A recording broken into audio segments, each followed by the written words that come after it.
नमस्कार, स्वागत है आपका द 4 PM न्यूज नेटवर्क पर। मेरा नाम है रविंद्र सिंह शोरान। सुप्रीम कोर्ट में एक बहुत ही महत्वपूर्ण बहस इस वक्त चल रही है। जो फैसला जब आएगा इस बहस का तो देश की राजनीति की दिशा तय करेगी। आप जानते हैं कि बहुत सारे फैसले जो सुप्रीम कोर्ट के आते हैं वो बहुत महत्वपूर्ण होते हैं और उनकी बहस जो होती है बहुत उम्दा दर्जे की होती है।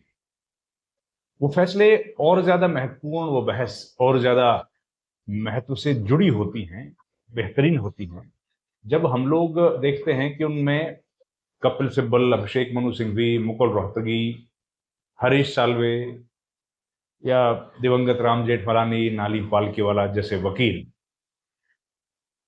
पेश होते हैं, नरिमन साहब। वही दौर इस वक्त चल रहा है। सुप्रीम कोर्ट में जो मुख्य बहस चल रही है, वैसे तो वो शिवसेना के विधायकों से जुड़ी है, लेकिन उसका असर देश की लोकसभा, विधानसभा सब पर पड़ने वाला है। क्योंकि विधानसभाओं से शुरू हुआ ये काम अब लोकसभा तक पहुंच गया है और जिस तरीके से विधायकों का, सांसदों की खरीद फरोख्त कहें या उनका दल बदल कहें, वो जो चल रहा है वो अपने आप में सबके लिए, लोकशाही में भरोसा करने वाले लोगों के लिए एक चिंता का विषय है। खैर चलिए, अब ये जो बहस हुई इसमें कुछ एक महत्वपूर्ण बिंदुओं पर चर्चा हुई।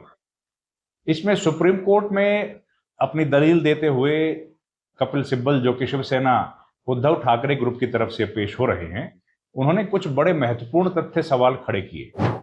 उन्होंने पूछा कि लेजिस्लेटिव पार्टी और पॉलिटिकल पार्टी, ये दो विंग हैं, लेकिन लेजिस्लेटिव पार्टी बगैर पॉलिटिकल पार्टी के बन सकती है क्या? पॉलिटिकल पार्टी तो हो सकती है बगैर लेजिस्लेटिव पार्टी के। ऐसे बहुत सारी पार्टियां हैं जिनकी कोई विधायक नहीं है, सांसद नहीं है। अब बहुजन समाज पार्टी है, उसका शायद 1 या 2 विधायक होंगे असेंबली में, यूपी असेंबली में, और सांसद तो कोई नहीं है लोकसभा में। तो उस पार्टी का जिसका कोई सांसद ना हो, वो भी तो पार्टी है ना। तो लेजिस्लेटिव पार्टी जो विधायकों की, सांसदों की पार्टी है, उसको पॉलिटिकल पार्टी से बड़ा कैसे मान लिया जाएगा, ये प्रश्न खड़ा किया। फिर जज की तरफ से जज बागची ने पूछा, जस्टिस बागची ने पूछा कि भाई अब हम लोग इस स्टेज पर, जबकि ये मामला 3-4 साल पुराना है, हम लोग इस वक्त क्या एकनाथ शिंदे को हटा सकते हैं क्या? टर्मिनेट कर सकते हैं? कपिल सिब्बल ने बड़ी अच्छी बात इस पर भी कही। कपिल सिब्बल ने कहा कि भाई अगर कोई इमारत सरकारी जमीन पर बनी है और निजी इमारत है, उसमें कोई लोग रहते हैं और वो इमारत बनी है 50 साल पुरानी, तब भी आप यही सवाल पूछेंगे क्या? जो बिल्डिंग बन गई है गैर कानूनी ढंग से बनी है, वो तो गैर कानूनी पहले दिन से लेके 50 साल तक है ही ना। तो उस पर तो एक्शन कभी भी लिया जा सकता है। वो पुरानी हो गई तो उससे पुरानी होने से उसकी लेजिटिमेसी थोड़ी आ गई, वो तो आज भी गलत है, तो उस पर एक्शन क्यों नहीं लिया जा सकता? तो कपिल सिब्बल ने कहा कि 10वीं अनुसूची की जो मूल संरचना है, मूल संरचना, उसका जो आधारभूत ढांचा है, वो ये बात बताता है कि भाई लेजिस्लेटिव पार्टी, पॉलिटिकल पार्टी इसके मर्जर की बात तो करता है कि मर्ज तो कर सकती है, लेकिन पॉलिटिकल पार्टी का से होना उसमें जरूरी है। ठीक है? और लेजिस्लेटिव पार्टी के अंदर अगर किसी का बहुमत है तो हम लोग क्या सारी चीजें छोड़ दें कि भाई उसमें कितने लेजिस्लेचर्स उस बहुमत के खिलाफ हैं, एक बात, कितने जिला अध्यक्ष उसके खिलाफ हैं जो कि पॉलिटिकल पार्टी के पार्ट हैं, कितने मंडल अध्यक्ष खिलाफ हैं, ब्लॉक अध्यक्ष खिलाफ हैं, कितने स्टेट लेवल के पदाधिकारी, राष्ट्रीय लेवल के पदाधिकारी, ये तमाम चीजें हैं। तो इसका कोई महत्व नहीं होगा क्या? अगर इसका कोई महत्व नहीं होगा तो फिर 10th जो शेड्यूल है उसका कोई मतलब भी नहीं है। जो दल बदल कानून को रोकने वाला है उसका क्या मतलब रह जाएगा? उनका तर्क था कि विधानसभा के किसी गुट के पास बहुमत होना उसे खुद ब खुद राजनीतिक दल नहीं बना देता है। राजनीतिक दल नहीं बन गए उनको किसी न किसी नियम कायदे कानून से बंधा रहना ही पड़ेगा। और वो कायदा कानून किसका है? वो कायदा कानून है किसका? पॉलिटिकल पार्टी का। अब पॉलिटिकल पार्टी के कायदे कानून पर आ जाइए।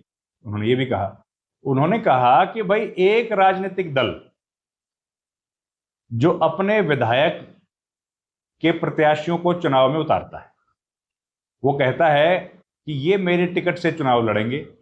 एक किसी का भी, तृणमूल कांग्रेस का एग्जाम्पल ले लें, वो कहते हैं, या शिवसेना का चर्चा है तो उसी का एग्जाम्पल ले लेते हैं। शिवसेना उद्धव ठाकरे उसके नेता हैं, वो कहते हैं कि भाई एकनाथ शिंदे तुम जाओ और चुनाव लड़ो, ये आपको हम लोग टिकट देते हैं। टिकट दे दी। टिकट का मतलब है कि एक अथॉरिटी लेटर है, वो अथॉरिटी लेटर चुनाव आयोग को भी सौंपा जाता है कि जी हमारे चुनाव इस टिकट पर ये चुनाव लड़ेंगे, और एक लेटर वो दिया जाता है चुनाव लड़ने वाले प्रत्याशी को। तो हम लोग इस मामले में एग्जाम्पल ले रहे हैं शिंदे का। एक शिंदे को दिया गया, एक चुनाव आयोग को भेज दिया गया कि जी हमारे अधिकृत आधिकारिक उम्मीदवार का नाम ये है, इस पार्टी से लड़ेंगे। और इस पार्टी के तहत जो उनको चुनाव चिन्ह हमने दिया है, जो चुनाव चिन्ह हमने दिया है, वो क्यों दिया, वो कैसे दिया है? क्योंकि इनका भरोसा है हमारे संविधान में। और वो हमारे संविधान का मतलब पार्टी का संविधान, हमारे संविधान में।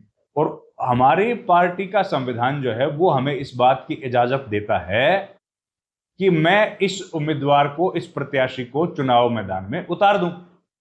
ठीक है, इतनी बात हो गई। ये उनको इजाजत दे देता है, तो इसलिए मैंने इनको चुनाव मैदान में उतार दिया। और चुनाव जीतने के बाद एमएलए जब बन जाते हैं, तब यही व्यक्ति जो एमएलए हो गया है वो कहता है कि मैं उस संविधान को नहीं मानूंगा जिस संविधान के तहत मुझे चुनाव लड़ने की इजाजत मिली, चुनाव लड़ने का आदेश प्राप्त हुआ, या चुनाव लड़ने का अख्तियार मिला। तो ये कितने विचित्र बात है। ये पूरी घटना जो है वो बताई जा रही है शिवसेना, उद्धव बाला साहब ठाकरे की पार्टी जब टूटी उससे जुड़ी हुई।